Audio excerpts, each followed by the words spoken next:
hundeessu nan beeka. Akeeka kees karaatti kan hambisu hin jiru. Iyyoob 42:2.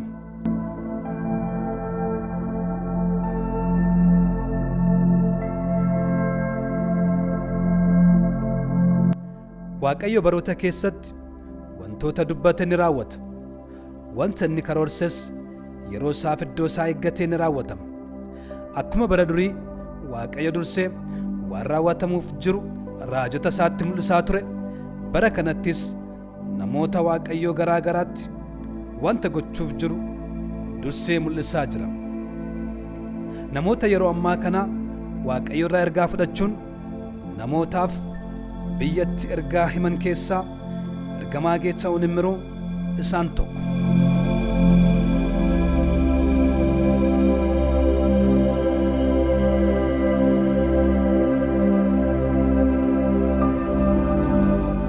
Nagaan Waaqayyoo isiniif haa baay'atu.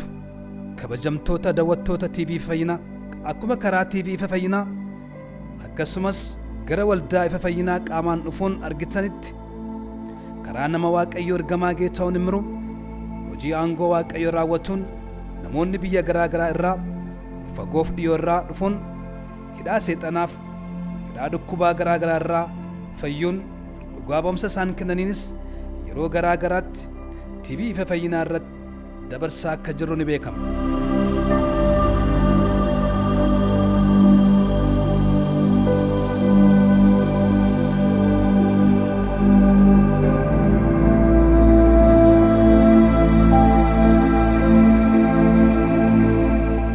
Haaluma wal fakkaatuun sagalee raajii ergamaa Geetahuun Immiruu namoota dhuunfaa garaa garaatti yeroo garaa garaatti dubbatanis raawwatamee namoonni hedduu TV Ifa Fayyinaa irratti dhugaa bahaa jiru.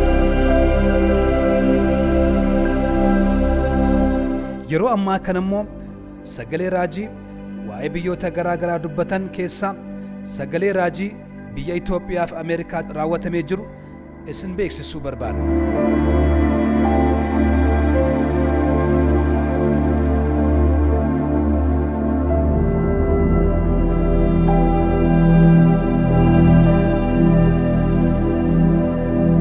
Caamsaa 9 bara 2012 keessa garee kadhataa waliin wayita waa'ee dhukkuba koronaa vaayirasii cimsanii kadhannaa godhanitti mul'ata waa'ee Itoophiyaa arganiin Itoophiyaatti weerarri awwaannisaa gammoojjirraa ka'uun miidhaa geessisuuf akka jiran akkasumas yeroo dhiyootti akka to'ataman dubbatanii turan.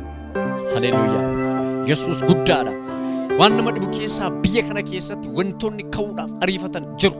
Awwaannisni gadhiifame midhaan namni qotu abgochuudhaaf balleessuudhaaf lafa onaarraa gara biyya kanaatti kan ergamu jira. Lafa onaa biyyoota Arabaarraa ka'ee biyya kanatti kan gadhiifamu jira. Waaqayyo abbaan koo isa kana nan rukutanaan jedha. Biyya kana keessatti wantoonni ka'uudhaaf ariifatan jiru. Awwaannisni gadhiifame midhaan namni qotu abgochuudhaaf balleessuudhaaf lafa onaarraa gara biyya kanaatti kan ergamu jira. Lafa onaa biyyoota Arabaarraa ka'ee biyya kanatti kan gadhiifamu jira. Waaqayyo abbaan koo isa kana nan rukutanaan jedha. Biyya kana keessatti wantoonni 2012 keessa garee kadhataa waliin wayita waa'ee dhukkuba koronaa vaayirasii cimsanii kadhannaa godhanitti mul'ata waa'ee Itoophiyaa arganiin Itoophiyaatti weerarri awwaannisaa gammoojjirraa ka'uun miidhaa geessisuuf akka jiran akkasumas yeroo dhiyootti akka to'ataman dubbatanii turan. Haleluuyaa! Ka'uudhaaf ariifatan jiru. Awwaannisni gadhiifame midhaan namni qotu abgochuudhaaf balleessuudhaaf lafa onaarraa gara biyya kanaatti kan ergamu jira. Lafa onaa biyyoota Arabaarraa ka'ee biyya kanatti kan gadhiifamu jira. Waaqayyo abbaan koo isa kana nan rukutanaan jedha. Biyya kana keessatti wantoonni ka'uudhaaf ariifatan jiru. Awwaannisni gadhiifame midhaan namni qotu abgochuudhaaf balleessuudhaaf lafa onaarraa gara biyya kanaatti kan ergamu jira.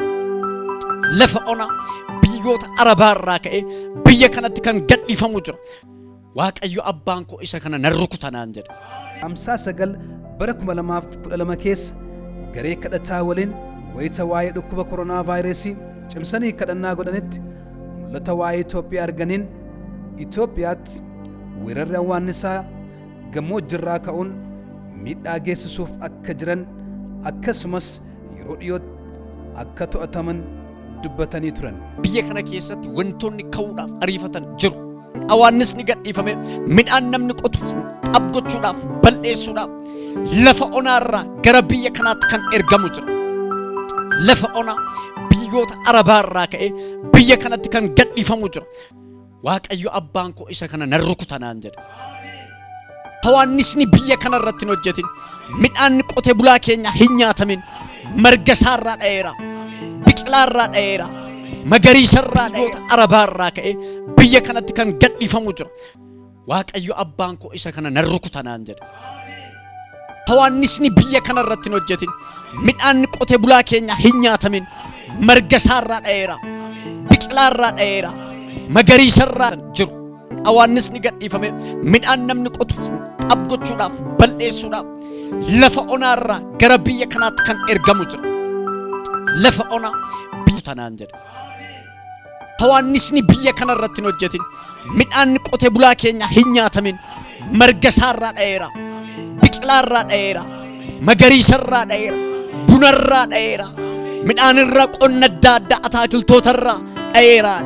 Humna dhiiga Yesuus Kiristoos nama Naazreetiin kan tarsa'aa ta'u. Akkuma isaan dubbatanis weerarri hawwaannisaa ji'uma onkoloolessaa kana keessa Itoophiyaa weeraruun miidhaa geessisuu danda'aniiru. Mootummaanis yeroo dhiyoo kana keessatti parsantii 70 ol to'achuusaa beeksiseera.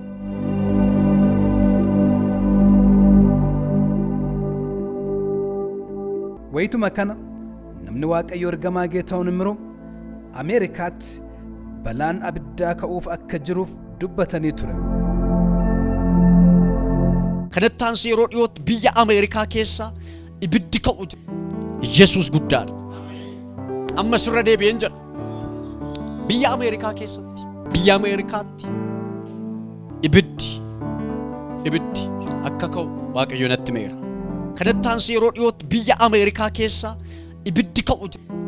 Yesuus guddaadha. Amma sirra deebi'een jedha.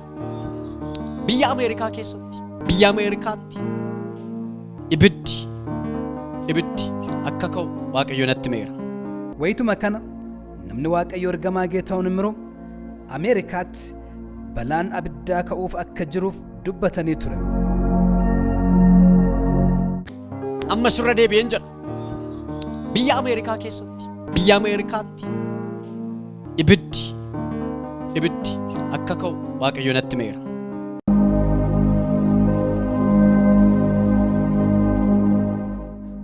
Onkoloolessa 27 bara 2020tti balaan abiddaa Ameerikaa Kaalifoorniyaatti ka'een namootaaf qabeenya irra balaa geessisuu isaa ABC dabalatee miidiyaalee biyya alaa garaa garaatiin gabaasameera.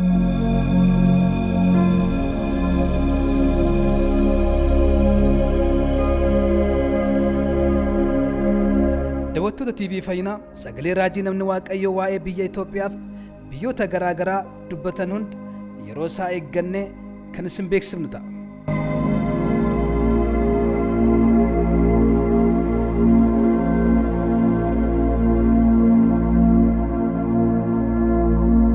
Waaqayyo gaariidha. Yeroo rakkinaattis iddoo baqaatti. Warra isa amanatanis beeka. Macaafa raajii Naahom boqonnaa 1:7 TV Fayyinaa daawwadhaa.